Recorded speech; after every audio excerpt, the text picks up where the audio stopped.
بسم اللہ الرحمن الرحیم۔ کروڑ درود و سلام نبی پاک صلی اللہ علیہ وآلہ وسلم کی ذات اقدس پر۔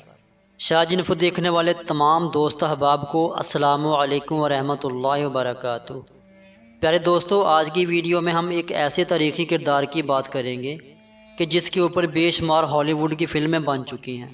دنیا کا سب سے لمبا، ظالم، جابر اور شفاق انسان، سچ اور جھوٹ کی آمیزش سے بھرپور کردار، جس کا نام اوج بن عنق تھا۔ قرآن و حدیث کی روشنی میں اس کے متعلق کیا وضاحت بیان کی گئی ہے، یہ تمام تفصیل آج کی اس ویڈیو میں آپ کے ساتھ شیئر کریں گے، اس لیے ویڈیو کو آخر تک لازمی دیکھنا۔ آگے بڑھنے سے پہلے آپ تمام احباب سے گزارش ہے کہ اس ویڈیو کو لائک کر دیں اور اپنے فیس بک اور واٹس ایپ دوستوں کے ساتھ صدقہ جاریہ کی نیت سے ضرور شیئر کر دیں، اور آپ کے اپنے چینل شاہ انفو کو سبسکرائب کر دیں اور ساتھ بنی ہوئی گھنٹی کو دبا کر آل پہ لازمی سے کلک کر دیں تاکہ ہر نئی آنے والی ویڈیو آپ تک سب سے پہلے پہنچ سکے۔ جزاک اللہ۔ ناظرین کرام، آئیے ہم پہلے آپ کو اس کی شخصیت کے بارے میں بتاتے ہیں اور ویڈیو کے آخر میں یہ بتائیں گے کہ مختلف تاریخ دان اوج بن عنق کے کردار کو سچا مانتے ہیں یا نہیں، اور قرآن پاک میں اوج بن عنق کا ذکر کیوں موجود نہیں۔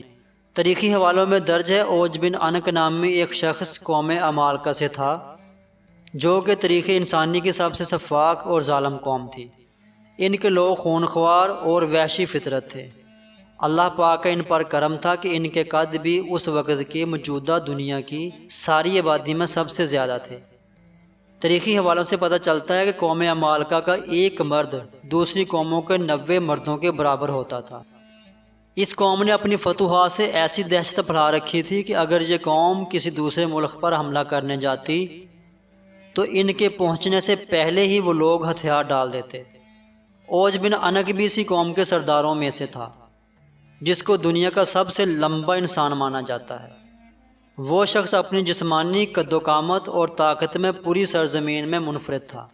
یہ شخص اتنا لمبا اور دیو قامت تھا کہ اگر وہ سمندر میں چلتا تو ڈوب نہیں سکتا تھا۔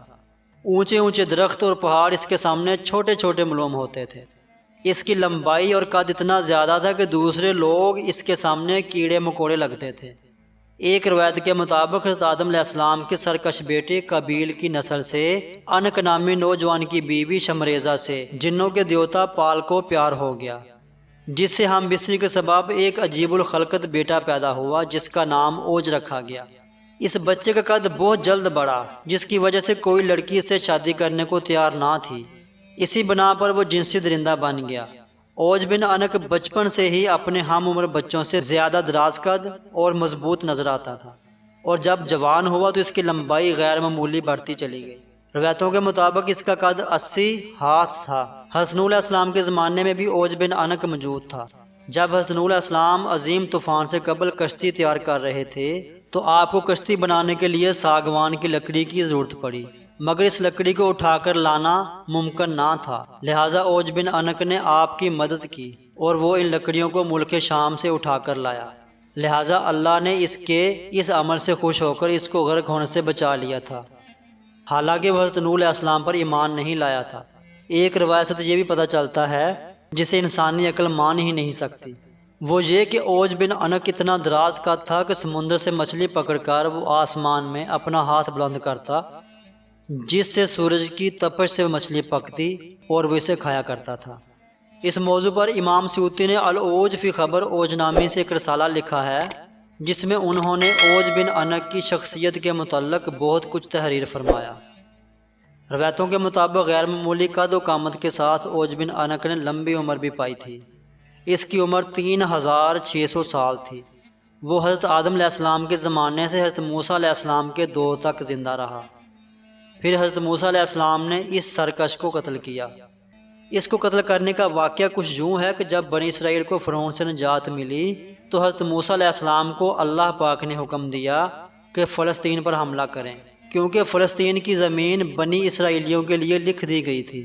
حضرت موسیٰ علیہ السلام نے اپنی قوم کو لیا اور فلسطین پر چڑھائی کے لیے نکل پڑے۔ اس وقت فلسطین میں قوم عمالقہ آباد تھی، جن کا سردار اوج بن عنق تھا۔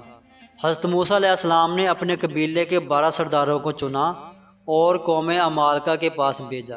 جب وہ 12 سردار شام پہنچے تو اس وقت وہاں کا حاکم اوج بن انک تھا۔ اس میں کوئی شک نہیں کہ قوم عمالقہ ایک دراز قد قوم تھی۔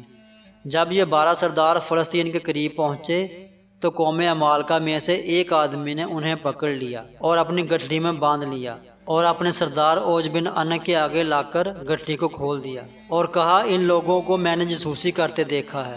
جب وہ سردار اوج سے ملے تو اس کی قد و قامت اور جسمانی بناوٹ کو دیکھ کر حیرت زدہ رہ گئے۔ پھر انہوں نے اسے اللہ کا پیغام سنایا اور بتایا کہ ہم جلد اس ملک کو فتح کرنے آ رہے ہیں اور اللہ کا وعدہ ہے کہ فتح ہماری ہوگی۔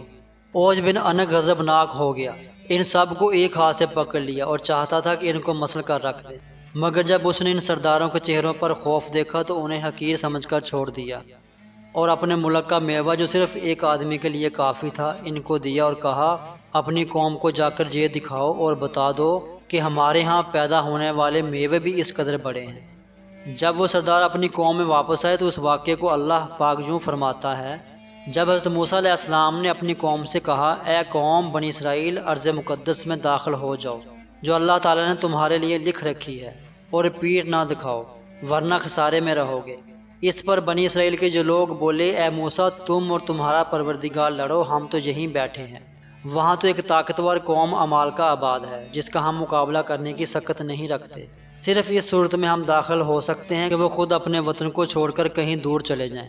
حضرت موسیٰ علیہ السلام نے اپنی قوم کو بہت سمجھانے کی کوشش کی کہ اللہ پاک نے فتح ہمارے نصیب میں لکھی ہے، لیکن قوم نے بات نہ مانی اور انکار ہی کرتے رہے کہ ہم قوم عمالقہ سے جنگ نہیں کریں گے۔ تو اللہ تعالیٰ نے سرکشی کی سزا کے طور پر بنی اسرائیل کو صحرائے تہ میں قید کر دیا، اور یہ لوگ 40 سال تک اس مختصر سے صحرا میں بھٹکتے رہے۔ وہ سارا دن پیدل چلتے لیکن وہ میدان ختم ہی نہ ہوتا اور وہ اس میں بھٹک کر رہ گئے۔ جب حضرت موسیٰ علیہ السلام کی قوم نے نافرمانی کی تو حضرت موسیٰ علیہ السلام خود اوج بن انک کو ختم کرنے کے لیے نکل پڑے۔ اوج بن انک ان کو دیکھ کر کہنے لگا، تم ہی ہو جس نے فرعون کو پانی میں غرق کیا، لیکن پانی تو میری کمر سے اوپر نہیں آ سکتا۔ یہ کہہ کر اس نے حضرت موسیٰ علیہ السلام پر حملہ کیا، جس سے آپ محفوظ رہے۔ آپ نے جوابی حملہ کیا اور اس کے ٹخنوں پر اپنا عصا مبارک مارا، جس کی ضرب کی تاب نہ لاتے ہوئے وہ زمین بوس ہو گیا۔ راوی کہتے ہیں کہ 40 سال تک اوج کی لاش وہیں سڑتی رہی۔ اس کے بعد اس کی ریڑھ کی ہڈی کو دریا پار کرنے کے لیے کئی سال تک دریا پر ڈال کر پل کا کام لیا جاتا رہا۔ دوستو، اب بات کرتے ہیں اوج بن انک کی اصلیت کی۔ اسرائیلی روایتوں میں یہ بھی ہے کہ یہ شخص کافر تھا اور ولد الزنا تھا۔ یہ طوفان نوح میں تھا اور نوح علیہ السلام کے ساتھ ان کی کشتی میں نہ بیٹھا تھا، تاہم پانی اس کے گھٹنوں تک بھی نہ پہنچا تھا۔ یہ محض بے معنی اور بالکل جھوٹ پر مبنی باتیں ہیں، بلکہ قرآن کے خلاف ہے۔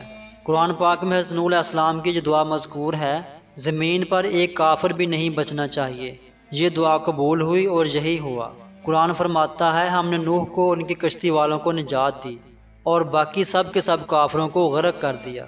دوسرا اعتراض یہ ہے کہ اسرائیلی روایتوں میں اوج بن انک کو تاریخ انسانی کا سب سے لمبا انسان مانا جاتا ہے، جبکہ حضور پاک صلی اللہ علیہ وآلہ وسلم کی حدیث مبارکہ ہے، اللہ تعالیٰ نے آدم کو 60 ہاتھ پیدا کیا تھا۔